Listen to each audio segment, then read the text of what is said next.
সোর্সের মধ্যেই ভূত। শিক্ষকই যুক্ত ট্যাব দুর্নীতিতে চাঞ্চল্যকর তথ্য সামনে আসছে, আপনাদের জানাবো। চাঞ্চল্যকর যে তথ্য ট্যাব দুর্নীতির তদন্তে সামনে এসেছে তা হলো আত্মীয় স্বজনকে সঙ্গে নিয়ে জালিয়াতির কারবার ফাঁদেন ধৃত শিক্ষক দিবাকর দাস। পোর্টালের ফাঁকফোকর কাজে লাগিয়ে ট্যাবের টাকা গায়েব। দিবাকরকে জেরার পর এমনটাই মনে করছেন লালবাজারের গোয়েন্দারা। আপনাদের জানাবো এই দিবাকর দাস সহ 3 জনকে শিলিগুড়ির ভক্তিনগর এলাকা থেকে গ্রেপ্তার করেছে কলকাতা পুলিশ। ট্যাব জালিয়াতির তদন্তে নেমেই এই 3 জনকে গ্রেপ্তার। আর এই 3 জনের মধ্যে দিবাকর দাস তিনি একজন শিক্ষক যা জানা যাচ্ছে, এবং বাকি 2 জন এই দিবাকরেরই আত্মীয়, অর্থাৎ আত্মীয় স্বজনকে সঙ্গে নিয়েই জালিয়াতির কারবার ফাঁদেন ধৃত শিক্ষক দিবাকর দাস। পিয়ালি মিত্র আমাদের প্রতিনিধি রয়েছেন আমাদের সঙ্গে। পিয়ালি, এখনো পর্যন্ত তদন্তে ঠিক কি উঠে আসছে? এই দিবাকর দাস তার পরিবার আত্মীয় স্বজনকে সঙ্গে নিয়েই গোটা এই পরিকল্পনা ফেঁদেছেন, ঠিক কি জানা যাচ্ছে? একেবারে, এবং যে 3 জনকে গ্রেপ্তার করা হয়েছে সেই 3 জনই কিন্তু এরা কিন্তু কেউ বেনিফিশিয়ারি নয়, এরা কিন্তু একেবারে ওই পোর্টালে ঢুকে ম্যানিপুলেশনের কাজটা করতো। এবং তদন্তকারী অফিসাররা দিবাকরকে জেরা করার পর যেটা বুঝতে পারছেন যে এটা কোনো রকম একটাই চক্রের কাজ নয়, ইন্ডিভিজুয়ালি বা বিচ্ছিন্নভাবে আলাদাভাবে এটা করা হয়েছিল। এবং কিভাবে সেটা করা হয়, দিবাকরকে জেরা করার পর দিবাকর কার্যত হাতে কলমে দেখিয়ে দিয়েছে তদন্তকারী অফিসারদের যে কিভাবে সেটা তারা করতো।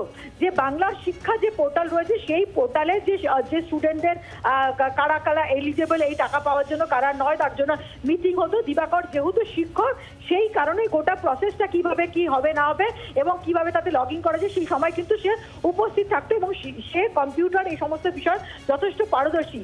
এবং এই পোর্টালে লগ ইন করার জন্য একটা ইউনিক একটা আইডি জেনারেট করতে হয়, যেটা গুগল থেকে পাওয়া যায়। তার পাশাপাশি প্রত্যেকটা ডিস্ট্রিক্ট, যে স্কুলটা যে ডিস্ট্রিক্টের আওতায়, তার একটা ডিস্ট্রিক্ট কোড থাকে। এই দুটো পাওয়ার পর দিবাকর যখন এইগুলো পেয়ে যেত, তার সঙ্গে সঙ্গে কিছু ডিফল্ট পাসওয়ার্ড থাকতো।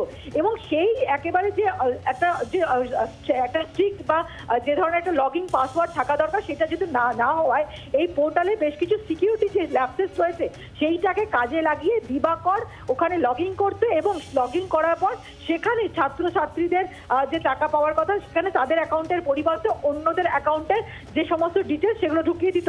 একইভাবে দিবাকর তার যে আত্মীয়রা রয়েছে তাদেরকেও কিন্তু এই পদ্ধতিটা বলে দিয়েছিল, যারা নিজেদের মতো করে ওই পোর্টালে একইভাবে ইউনিক আইডি এবং তার সঙ্গে সঙ্গে ডিস্ট্রিক্টের কোড এবং এই ডিফল্ট পাসওয়ার্ডকে ইউজ করে পোর্টালে প্রবেশ করে সেখানে ম্যানিপুলেট করতো। ফলে তদন্তকারী অফিসাররা মনে করছেন যে এইভাবেই কিন্তু, যেমন পূর্ব মেদিনীপুরে আরও একজন যে প্রাথমিক শিক্ষক ধরা পড়েছে তার সঙ্গেও কিন্তু দিবাকরের যোগসূত্র পাওয়া গেছে, এবং এরকমভাবেই যে এটা জানে সে তার পরিচিত কাউকে বলছে, তারাও এরকমভাবে নিজেদের জায়গা থেকে এরকমভাবে পোর্টালের ভেতরে প্রবেশ করে তার যে সমস্ত সিকিউরিটি যে ফাঁকফোকরগুলো রয়েছে সেখান থেকে সেই সুযোগটাকে কাজে লাগিয়ে পোর্টালে ঢুকে ম্যানিপুলেট করতে।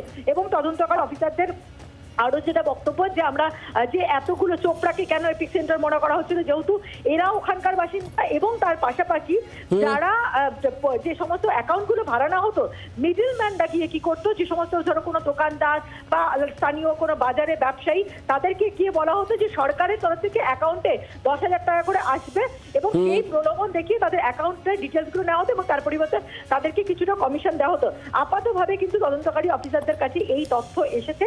এবং 2022 সালে মানিকতলাতেও কিন্তু একটা এই ধরনের মামলা হয়েছিল, এবং সেখানে 2 জন গ্রেপ্তার হয়েছিল, 7 জন পড়ুয়ার টাকা একইভাবে হাতানো হয়েছিল। এবং সেই মামলাতেও কিন্তু চোপড়ার 2 জন ধরা পড়েছিল, যারাও কিন্তু এই একই পদ্ধতিতে পোর্টালের যে সমস্ত সিকিউরিটি সংক্রান্ত যে ফাঁকফোকরটা রয়েছে সেটাকে কাজে লাগিয়ে এইভাবে যে ডেটা ম্যানিপুলেট করে তথ্য হাতিয়ে ট্যাবের টাকা হাতাতো বলে তদন্তকারী অফিসাররা জানতে পারছেন।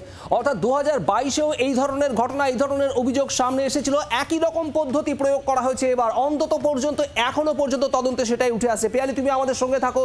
আপনাদের আরো একবার জানাবো যে পূর্ব মেদিনীপুরেও এক শিক্ষককে গ্রেপ্তার করা হয়েছিল এর আগে, আর সেই শিক্ষকের সঙ্গেও এই দিবাকরের যোগ রয়েছে বলে লালবাজার সূত্রে খবর। এবং আপনাদের আরো একবার জানাবো যে তদন্ত এখনো পর্যন্ত এগোচ্ছে তাতে এই দিবাকর দাস একজন শিক্ষক, এবং যে পোর্টাল থেকেই এই ট্যাবের টাকা বিভিন্ন পড়ুয়াদের অ্যাকাউন্টে দেওয়ার পরিকল্পনা, এবং সেই সরকারি পোর্টাল সেখানকার ইউজার আইডি এবং পাসওয়ার্ড ব্যবহার করেছিল কৌশলে এই দিবাকর দাস, শিখিয়ে দিয়েছিল তার 2 আত্মীয়কেও। 3 জনকেই গ্রেপ্তার করেছে শিলিগুড়ি ভক্তিনগর থেকে কলকাতা পুলিশ।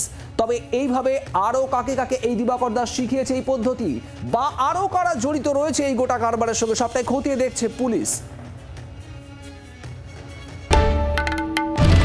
বাংলার আওয়াজ, বাঙালির আবেগ, জি 24 ঘন্টা।